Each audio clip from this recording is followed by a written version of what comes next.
everyone. This is our second panel. I'm glad to welcome you to the Atlanta Law Symposium. Juan Rodriguez. I'm the co-director of the center on the Georgia Tech side, and we are very glad to have this panel on migration, community associations, and sustainability. We'll be presenting some projects today. We will begin with, we will have 4 speakers, and we will begin with Dr. Cynthia Roman, and I'll go ahead and present her. Cynthia Roman holds a PhD and Master's in Social Work from the University of Puerto Rico, Rio Piedras, where her doctoral thesis explored the relationship between the women's rights movement, the state, and domestic violence policies in Puerto Rico. She has 23 years experience of working in different settings of social work, including clinical practice, community organization, program management, and research in Puerto Rico, New York, and Georgia. Since November 2010, she has worked as managing director of the Family Wellbeing Program at the Latin American Association, the oldest, most comprehensive nonprofit organization working with immigrant Hispanics and Latinos in Georgia. In 2020, she was a finalist for the Gwinnett Chamber of Commerce Policy Award for Women That Make It Happen, and in 2021 was nominated as Notable Leader in the Georgia Hispanic Chamber of Commerce, Most Influential Latinos, and recently she received the 2024 Women Trailblazer Award from Congressman Hank Johnson. Welcome.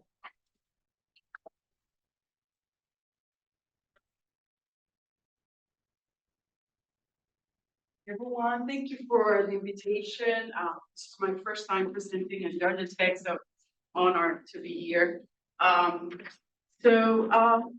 We have just a minute, so we're going to try to condense this information in 10 minutes. This is a little bit of a stats of Latinos in Georgia and US. In 2022, 63.6 million of Latinos visiting the US. 1 in 5 people in US, 90%, are Latinos. And then in Georgia, we have 1.50 million, 10% of Latinos.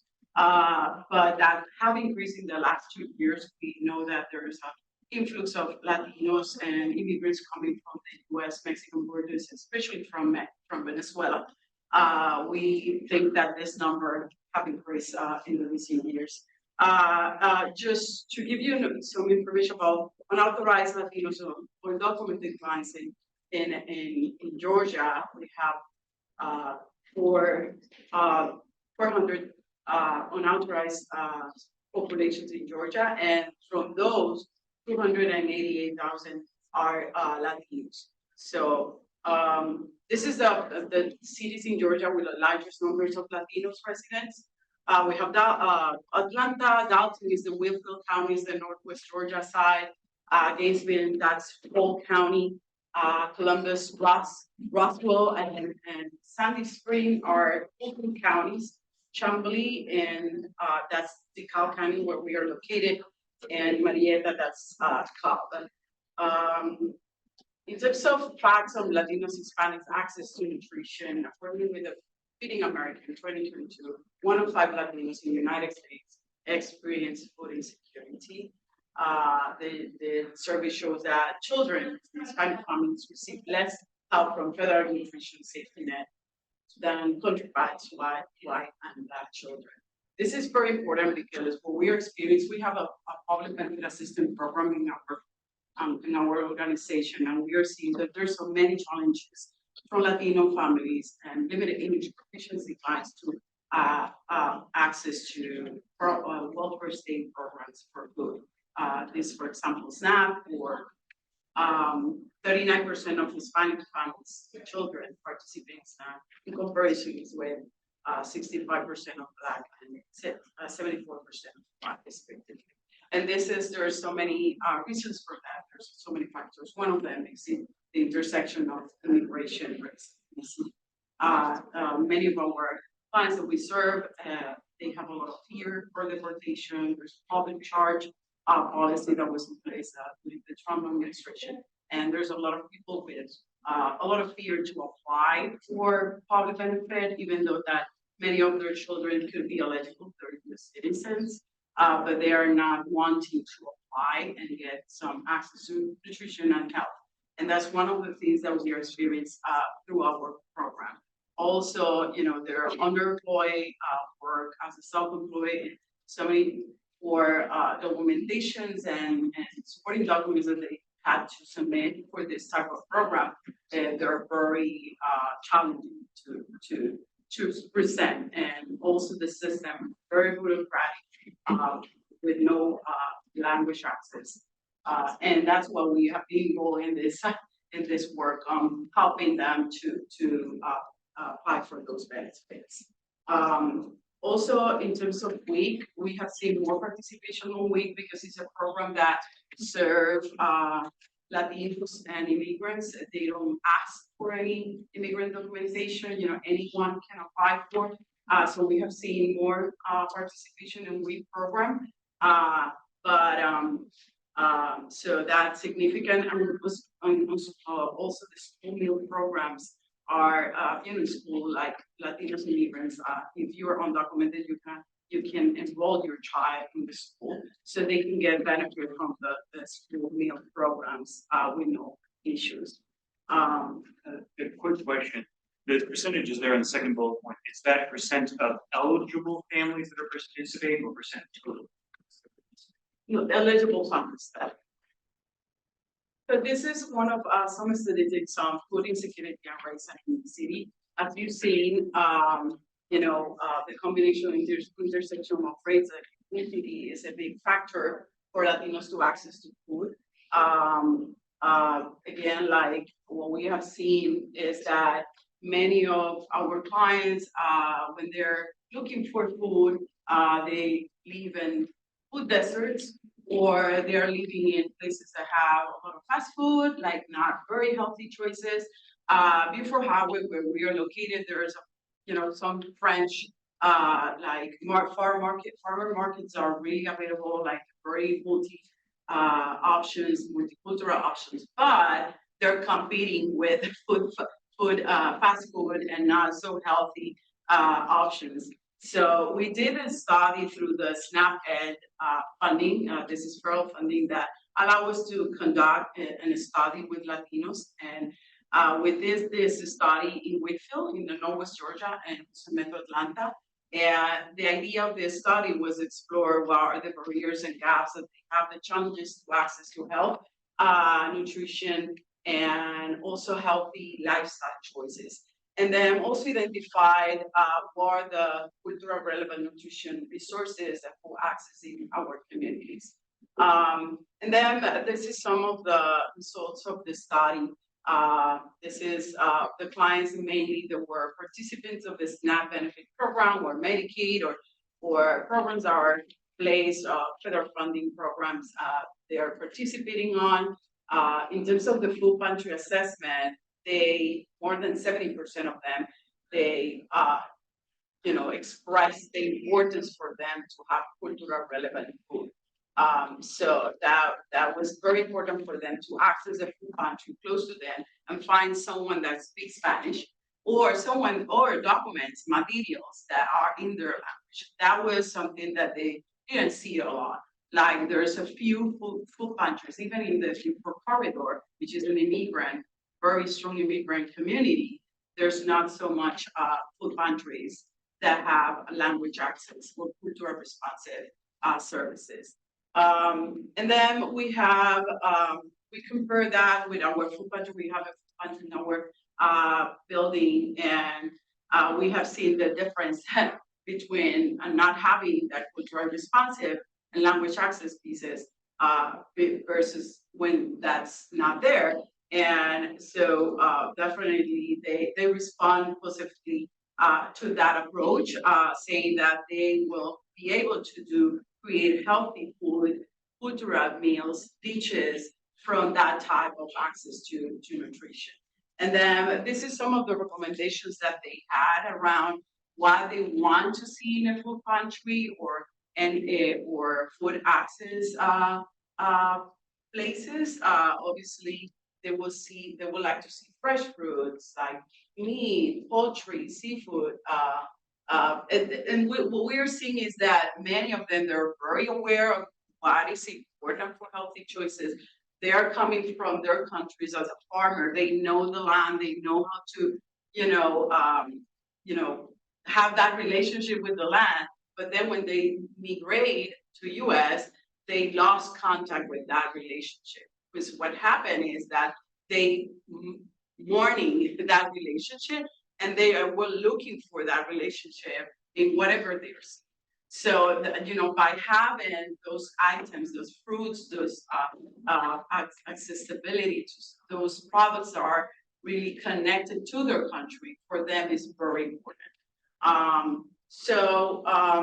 Understanding the importance of physical activities, as many of us, they're mentioned like the difficulties for them to, have physical activities, to access to gym, to have parks that they can walk, and the difficulties to struggling with home work schedule and doing physical activities. This is something that we see in many, many communities, but in our community, what we are talking about is people that are working in construction, landscaping, and hospitality. They have long work schedules, and they're more difficult for them to have options for physical activities. And then in Whitfield County, what we see, something that I didn't mention, this study we did two different type of methodology. One of them was the surveys over the food services, and also the participants that went to the food pantry, we surveyed them, but also we have focus group to have our quality data. And so some of the things that they mentioned is that some negative comments on local food pantry, as I mentioned before, that they no hablan español, they don't speak Spanish. Or I have seen some things that are positive, like for example, having a voucher for me to, select the products that I want to select in the fresh market or in the supermarket, instead of just select what you're putting available in the food pantry. So they prefer vouchers, and crucial support during the pandemic. They mentioned like this is something that we saw really experienced like a huge demand for food during the pandemic. And so food insecurity in our communities were really, really one of the biggest issues. So they, were very grateful that there was food pantry available and open to offer support, but also the food distribution events that were really key during the pandemic season. As I said before, like especially in the Gap and the Beaufort corridor, they have access to farmer markets, and they're that contribute to ability to access to nutritious ingredients for the families. You get everything, that's what they said. And then also like versus the food, fast food accessibility that I mentioned before. Some of the things that they mentioned about free reduced lunch school program is that they spread gratitude for the free reduced lunch school programs, because like most of them have otherwise, like when summers comes in, the children suffer because they don't have that access during the school years. This is something that is really important for them. But then, I'm sorry about that. But then they said that sometimes they express concern about the food offered from school cafeterias, that they have chocolate, milk, pizza, and they said like, oh, that's really nice, but like we would like to see better choices in the cafeteria at school. This is some of the barriers that I mentioned before: issues with the application process to get SNAP and WIC, complicated requirement, language access, long waitings in local offices. Again, like for low-income families, SNAP and WIC is one of the few sources of access to food. So this is so important, and these challenges are really, key in order to get those benefits. Like if you have someone that can't speak your language, or there's so many obstacles to get those benefits, so that make them like just not pursue that option. Okay, sorry. So I'm gonna run here, but we have some conclusions with the study. Really, we wanted to see more,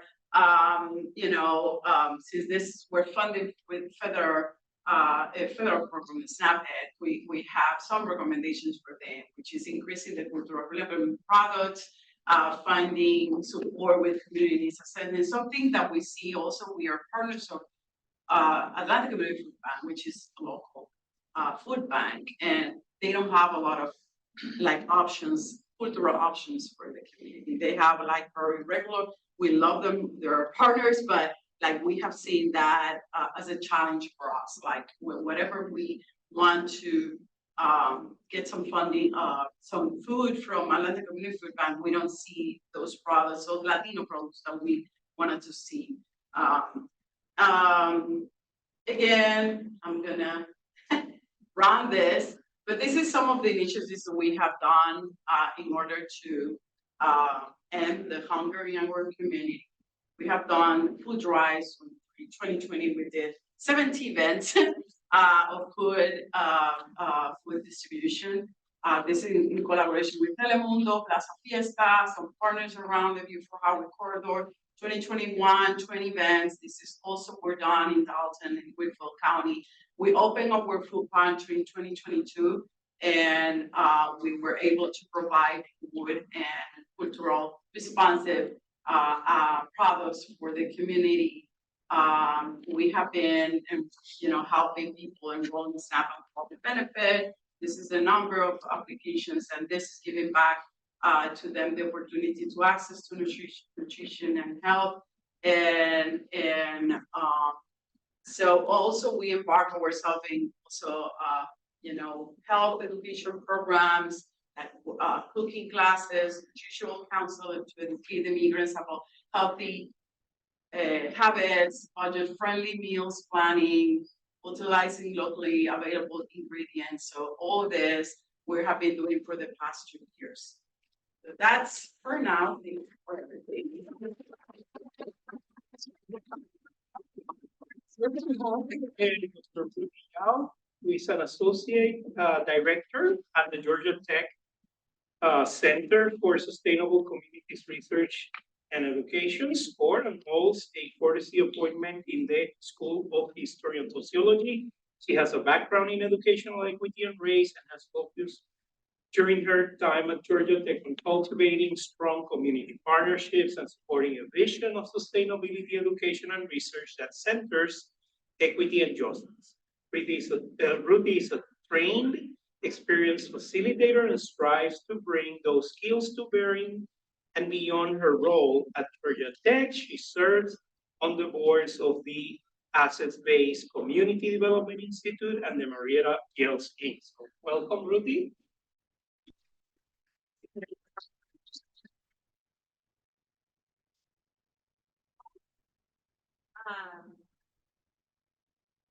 I'm so happy to see you and get to talk about a few organizations that our center has worked with.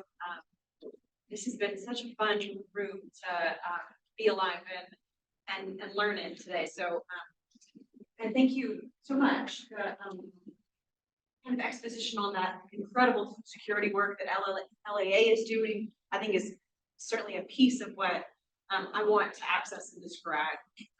I'm going to focus on a particular program that we ran through the generous support of an AGRET grant, 2 of them actually, which was focused on college readiness for youth in Clarkston.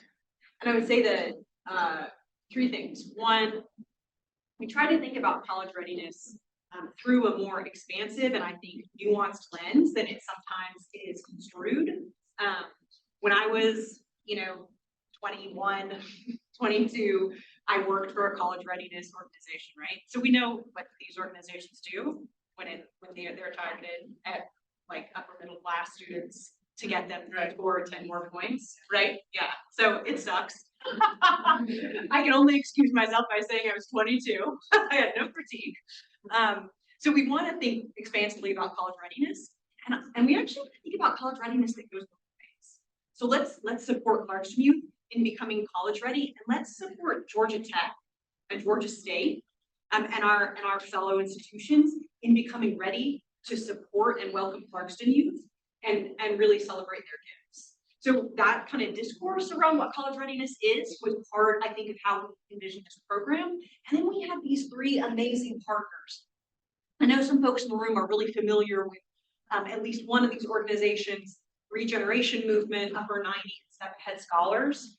Just 3 of many really powerful organizations, many of whom are represented here today, who are doing work with Clarkston youth and families.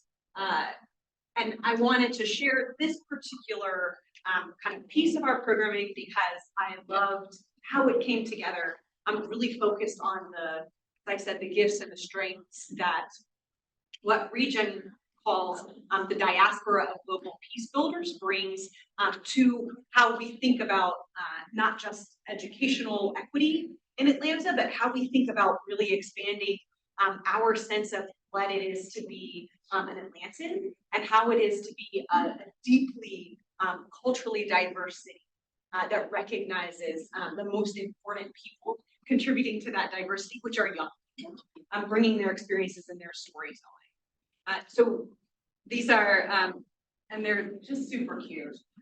These are 2 young people who were volunteering and interning with Regeneration Movements.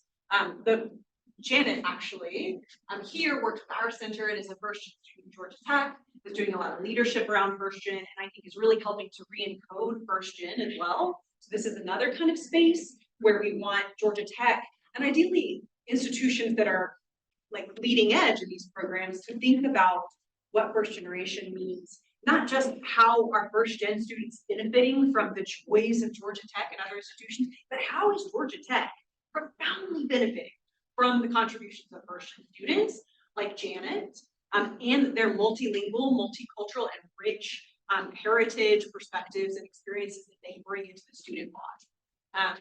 So the work that Region is doing around building, as I said, a global peace diaspora is fundamentally about the power of storytelling and about young people as these really powerful peace builders and storytellers. So that's the work that these 2 wonderful folks were doing through our programming, sharing Region's work and helping to plug in other young people in Clarkston into Regeneration Movement's programming. Regeneration Movement was founded by 2 awesome South Koreans, Jong Dae Kim and Grace Kim, and our liaison at Region is Paul, and you'll see him in a second. This is Deborah Neely and her wonderful intern with Step Ahead Scholars.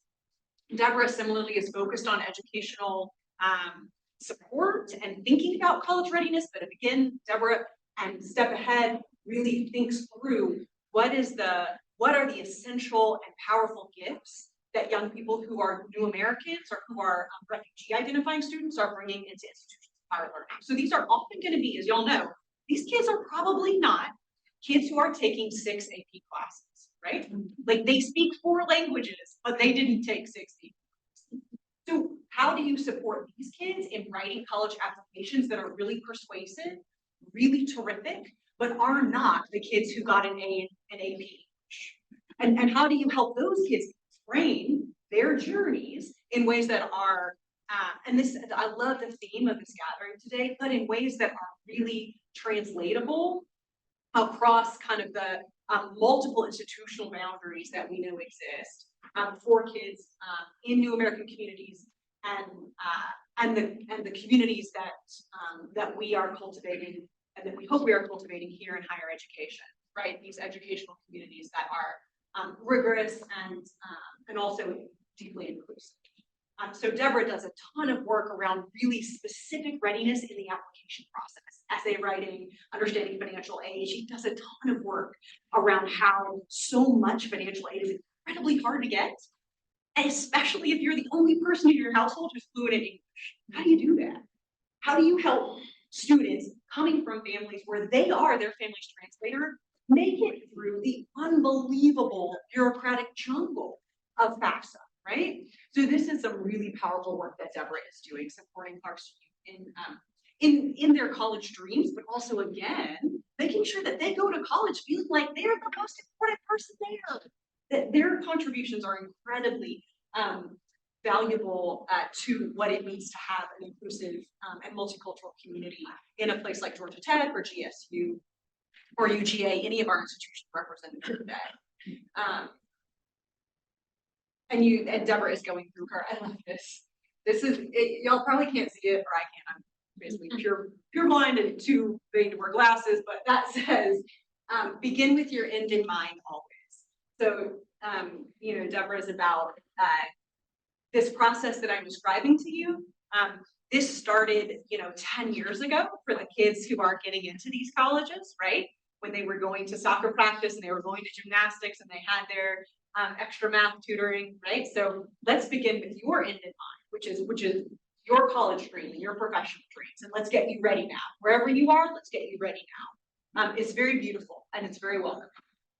I think I mentioned Paul. Paul works with Grace Kim and John Day Kim at Region, and Paul supports a lot of this storytelling programming. He did this beautiful exercise. Again, I'm sorry it's not very clear, but he did this beautiful exercise around helping the students who came to the workshop create a visual map of their support networks. So, right, like, I mean, I think if we did this mentally for ourselves, particularly those of us who have PhDs, our map of support in moving through education and getting our PhDs, that map was huge, right? And rich, has a lot of money in it, right? Has a lot of institutional support in it, has some of the trappings of, right, class and race privilege in it, right, depending on our identities. And so it's important to support these students in this exercise that Paul is doing in mapping their support networks and then expanding them, right? So where are there some gaps, and what support can we bring them in those gaps of that support network? Which I really loved, and it was very beautiful too to see the kinds of things that they named, right? A lot of it was faith communities, teams, which I'm about to talk about, friendships, of course, big families, and mentors at school, right? Mentors in school and community. So that was really cool too.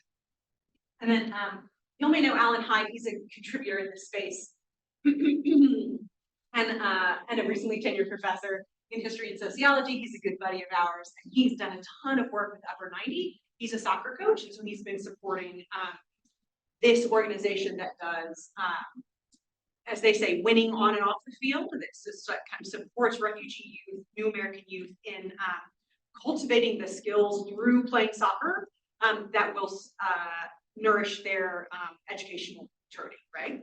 And we can imagine those are skills that are called on in every college student around discipline, rigor, community, team building.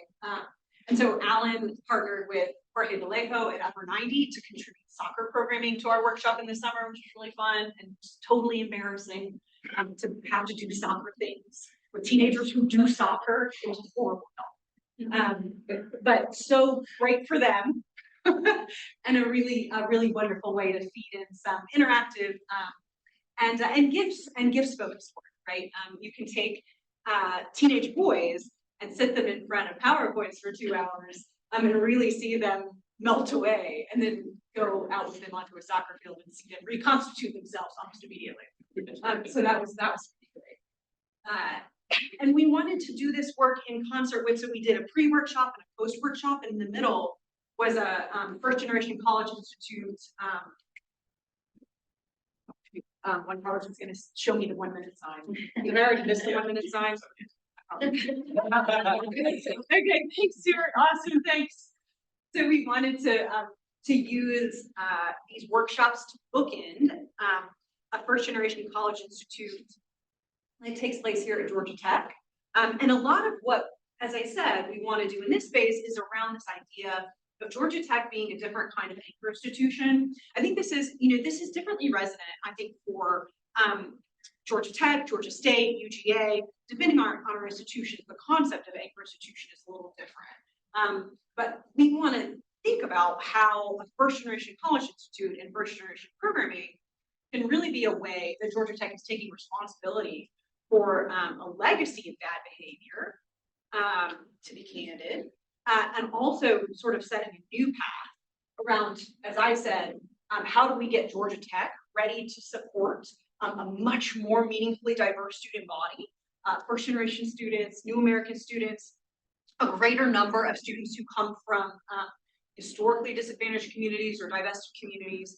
And so we wanted to use our workshops as a way for this group of students to get ready for the first generation college institute here at Tech, where they kind of get to learn the ropes a little, and then to process what happened to them at Georgia Tech, right? Did they like it? Did it make sense? Did they want to go to Georgia Tech? If they do, how did they get there? And if they don't, where would they like to go? So we wanted to think about those workshops that we did as bookends for an experience at Georgia Tech that was designed to welcome students who are too often at a disadvantage in the application process, or when they get here, per that support web that I showed you Paul working on with Janet on that whiteboard, when they get here, they find that everyone else has all this support, and they're not totally yet kind of in the web, and they need ways to find some really nurturing paths, mentors, and resources. And the First Generation College Institute is intended to help them do that, right? So that kind of step toward feeling really included and really productive in, and like an essential part of a community that is increasingly and richly multicultural. And I hope that some of that work happened. It was a small group that did all 3 workshops, and we hope that in future we'll have a larger group of students experiencing kind of trajectory of programming, who are new Americans and who are wanting to be on a pathway to higher ed, either Georgia Tech or somewhere else, and want some of that additional, the embrace of the additional programming, and that highlighting of and real focus on the incredible gifts that they bring in whatever college environment they have. Yeah. Oh, sorry. So that's it. Thank you all.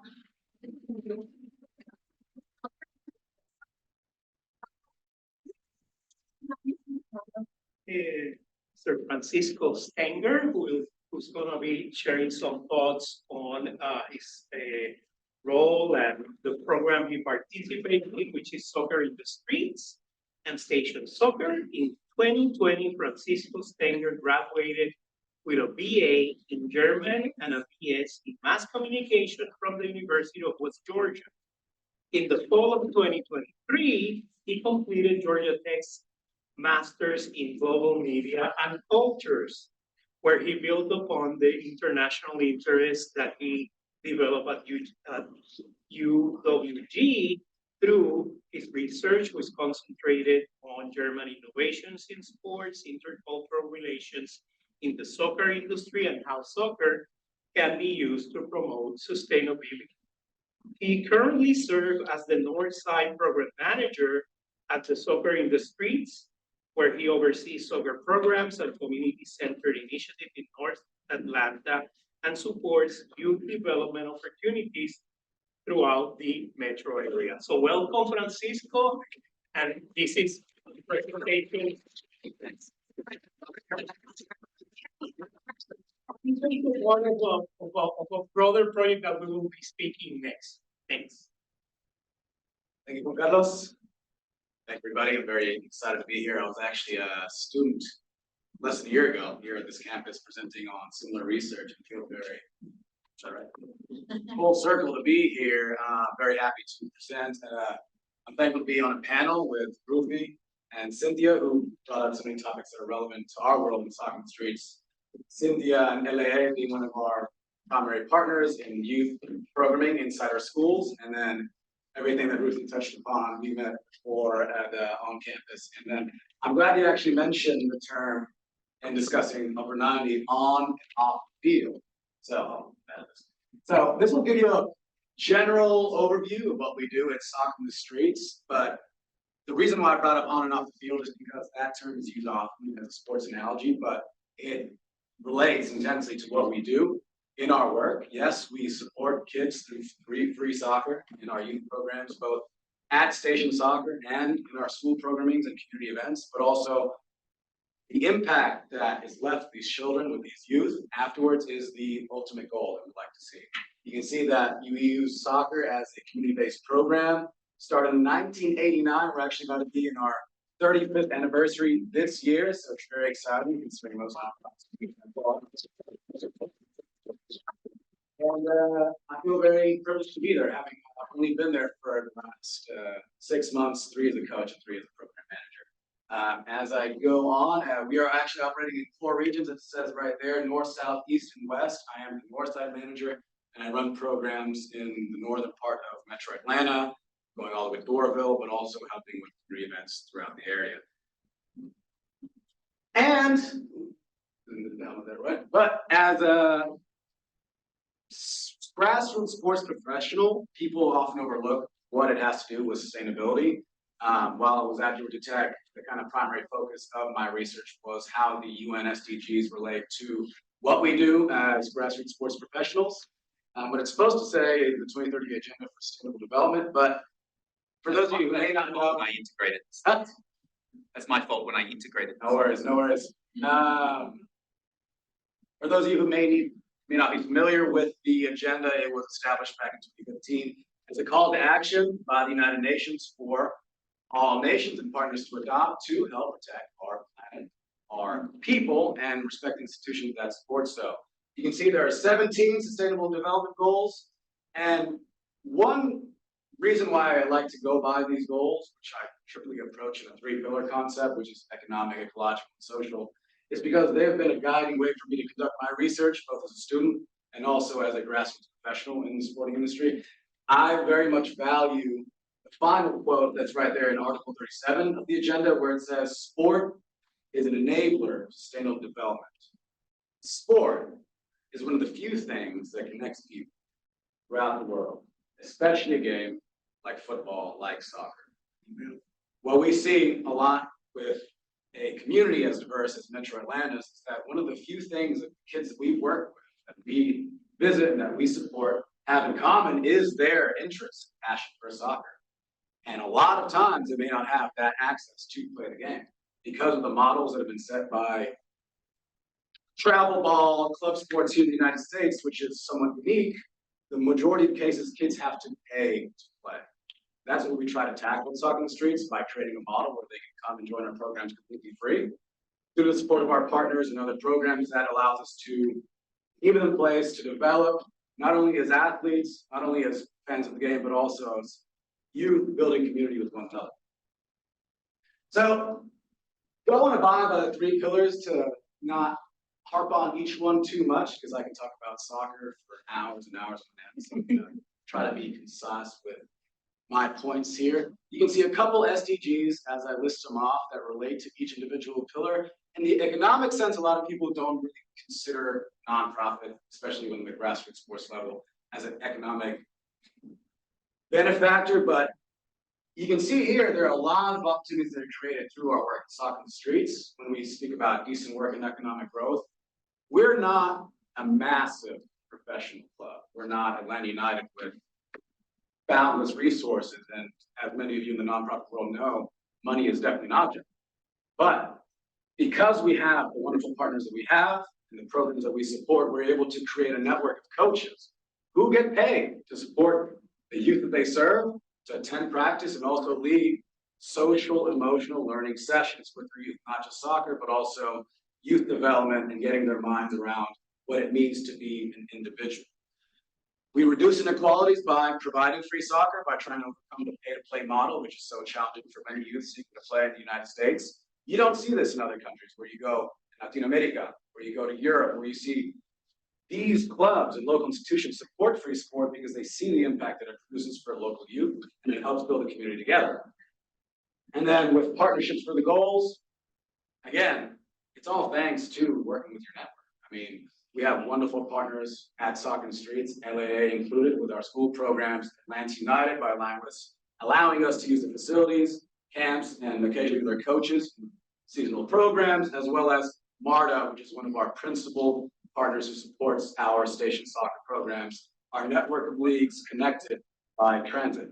Which, fun fact, is the only publicly connected league in the world that is you can connect through public transit. So that's one thing that I always kind of take pride in saying, because it shows that although it doesn't generate a tremendous economic impact, it is something that has a lot of economic value.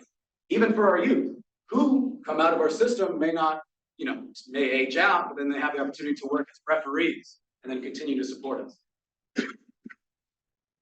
Ecologically is one of the aspects, and some people don't really factor into Soccer in the Streets, but it has so much to do with the work that we do as grassroots individuals, and because of the model that is offered at Station Soccer. Sustainable cities and communities are formed when you take advantage of the institutions that are there to help your communities thrive. And so by having Station Soccer, placing them at strategic locations across MARTA stations, Steve Atlanta, what you have now is multiple locations in the metro area where kids and their families can take the train, arrive at practice, or find somewhere nearby, park easily, and go in, walk up, say, hi, coach, you ready to go?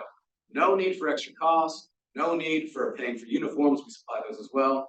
And it allows you to see what it means to those communities. And because we're all over the city, demographically, the ranges really represent each community in Atlanta so well, as well as support coaches. That's one thing that I value a lot. At Soccer in the Streets, one of my colleagues is here today. When I met her, actually interviewed her for a project this time last year, let me know, she quoted something that really made an impact for me, is that the people at Soccer in the Streets truly represent the communities they serve. And that's one thing I hold in great value to what we do. Responsible consumption relates to the fact that we're all connected to mass transit. We allow the option of people to not have to use a car. Some families may not even have a vehicle of their own, so having that option to take MARTA to show up to their main station, whether it be at Lindbergh, where I manage, or they can take on a game day, go to Eastpoint or West End. We provide MARTA cards thanks to our partners. And that way, all the cost is incurred upon us and not on the families. And then with life on land, that relates to some of our really unique beyond the pitch projects that we have. So beyond the pitches are, as stated, are projects that we conduct outside of the soccer field where we introduce kids to community gardens, introduce them what it means to sustain their own plant life, consume responsibly, and be able to see what it means to be self-sufficient and independent. So not only teaching them the basics of soccer and social interaction, but also how to maintain themselves, how to give back to the community, how to give back to the environment, and keep their local ecosystem clean. And then socially is arguably one of the most visible parts of what we do at Soccer in the Streets. Obviously, we do work in sports. I know that it can be stressful if you're not a soccer person, youth Ruthie, but for someone who grew up playing the game, it's a thrill to be able to kick the ball every day, interact with these kids, and see how thrilled they are when they see us. We are in multiple schools across the metro Atlanta area, as I said earlier, and we focus on good health and well-being, obviously by creating our warm-ups, creating our drills. They're not only having fun, but they're also getting the exercise they need, which was an issue identified in the pandemic, where you saw a lot of kids drop off in their own physical activity. Quality education, again, working with the schools to not only introduce soccer and at times show them what the game is, because we often go to schools where kids don't have a soccer program of their own. And that way they can not only learn a new game, now they can find a passion that they're interested in that you may find in other demographics. Gender equality is something that I value greatly and it's been really supported very well what we do in Soccer in the Streets by creating platforms so that there's equal boys, equal girls teams. We teach our young men, our youth to respect what it means to live in an equitable society, to appreciate the impact that women or anyone of any background go through. And we let them know through our words of the month, or our other social emotional learning tactics, that we are harping on the theme of humility, the theme of respect, the theme of discipline, so that you know, yes, we're here to have fun, but you're also here to learn, work with your peers. And then peace, justice, and strong institutions.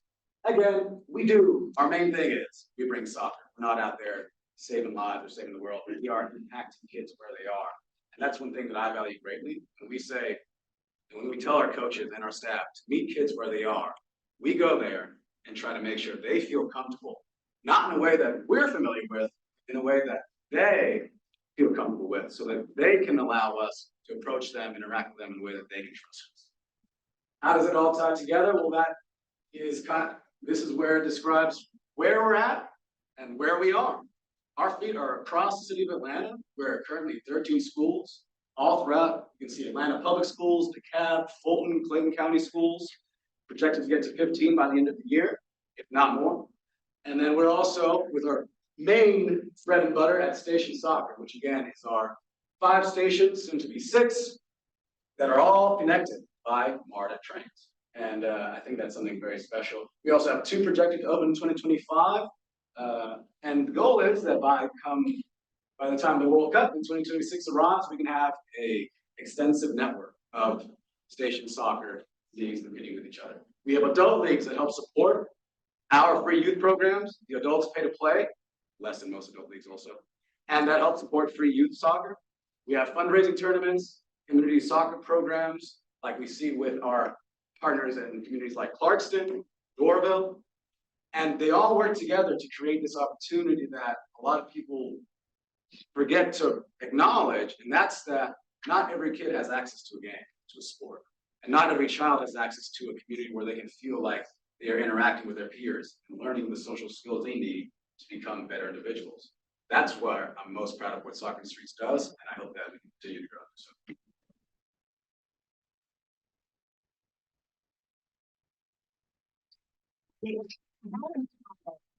Very glad to present our last speaker and introduce very quickly a project that was part of a class that I offered this semester. I was able to redesign my Ibero-American Cities class thanks to an award from the Sustainability Next Network. I was also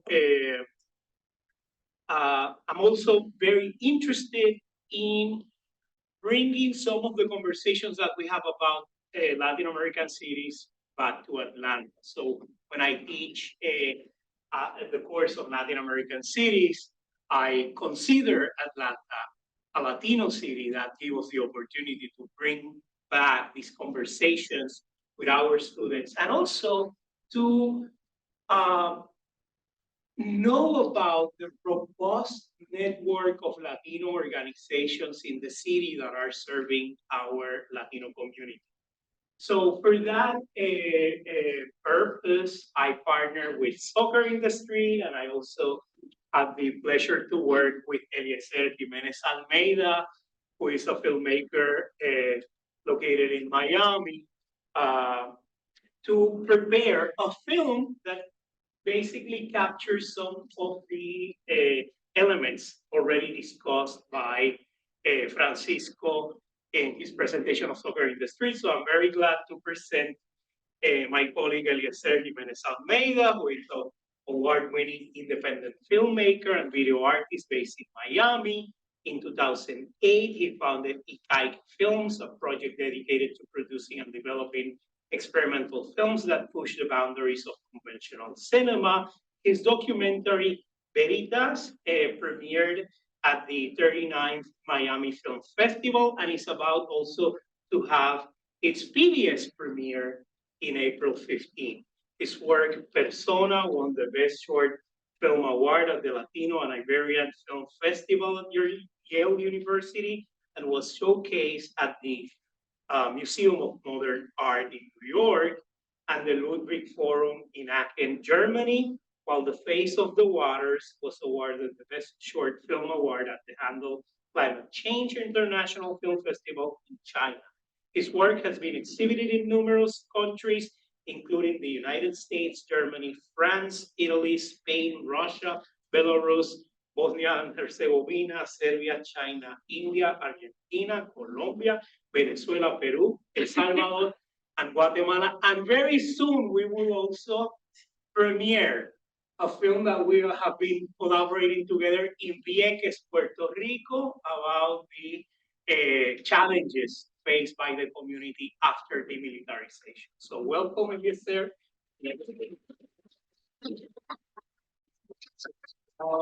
Thank you for the invitation. It's an honor. It's my first time in Georgia Tech and Atlanta Global Study Centers, and I appreciate that opportunity. Please enjoy the movie. The film is in Spanish. We will put subtitles soon.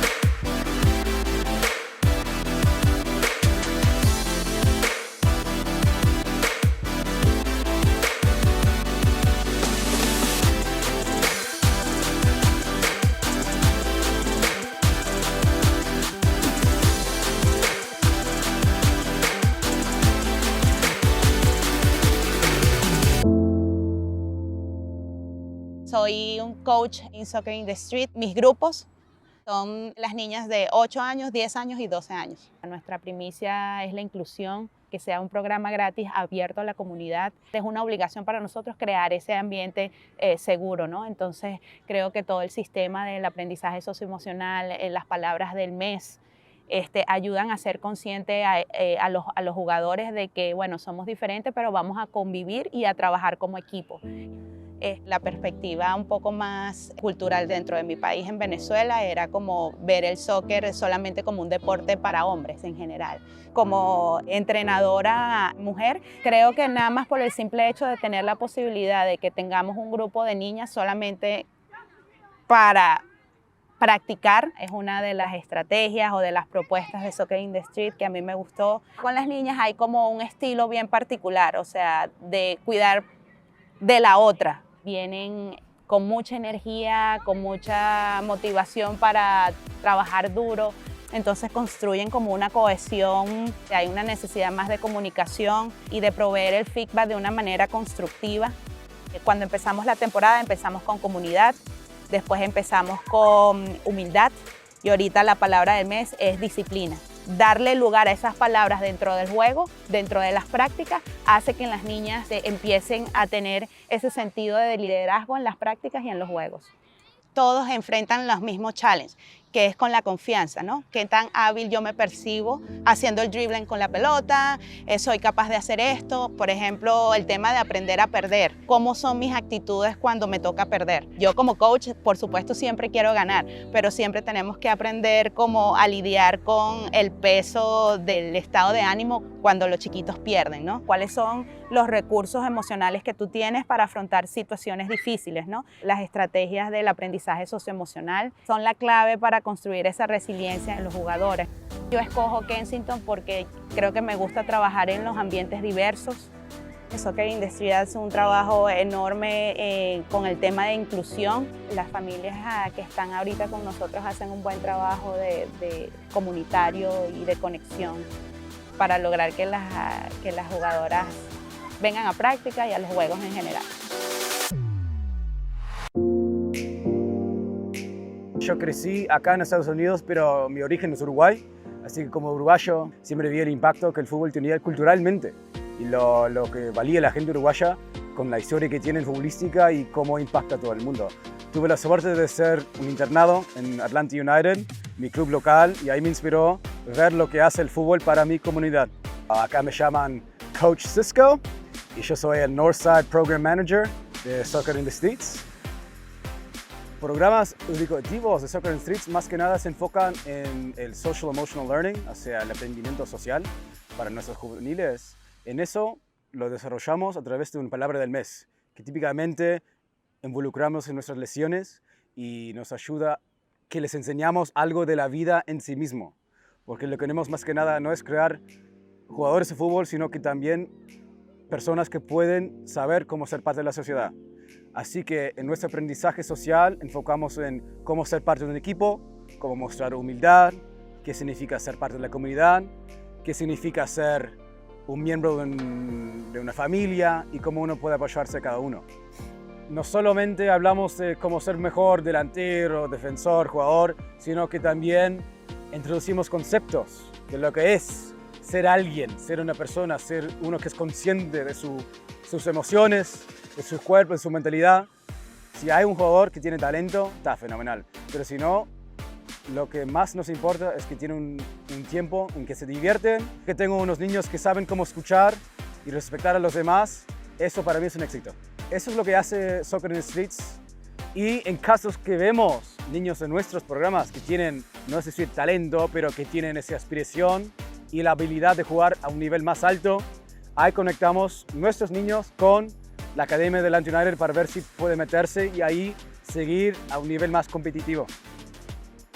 Yo siempre busco un líder en cada equipo que puede no solo ser buen jugador o jugadora, sino que alguien que puede liderar y ser buen miembro del equipo. Alguien que sabe cómo es escuchar, cómo es respetar a los entrenadores, igual como sus compañeros.